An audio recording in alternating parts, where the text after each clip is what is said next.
খুবই সিম্পল ভাবে ঘরোয়া পদ্ধতিতে আজকে আমি পায়েস রান্না করছি। ডেজার্টের মধ্যে সব থেকে পছন্দের আমার দই, তারপরে হচ্ছে এই পায়েস। আর যদি সেই পায়েসটা নিজের হাতে রান্না করা হয় তাহলে তো কোনো কথাই নেই। আপনারা কারা কারা আমার মতো মিষ্টি ক্র্যাভিং উঠলে এরকম পায়েসের ডেজার্ট বানিয়ে খান? আমি তো প্রায় এটা করি। আমার কাছে এই পায়েসটা অনেক বেশি মজা লাগে। খুবই সাধারণ এবং সিম্পল ভাবে রান্না করি, তেমন কোনো উপকরণ দিয়ে রান্না করা হয় না।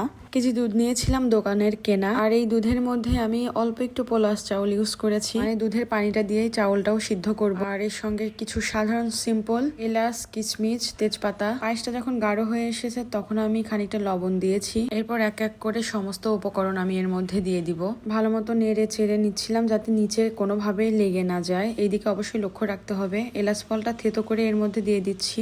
এলাচ থেতো করে পায়েসের মধ্যে দিলে অনেক সুন্দর সুঘ্রাণ বের হয়, খেতে অনেক মজাও লাগে। এরপর কয়েকটা কাঠবাদাম নিয়ে নিয়েছিলাম, সেই কাঠবাদামগুলো একটু থেতো করেই দিয়েছি। শুধু কিশমিশ বাদে সমস্ত উপকরণ আমি এখন দিয়ে দিয়েছি। আর সঙ্গে দিয়ে দিলাম স্বাদ অনুযায়ী মিষ্টি, মানে চিনি।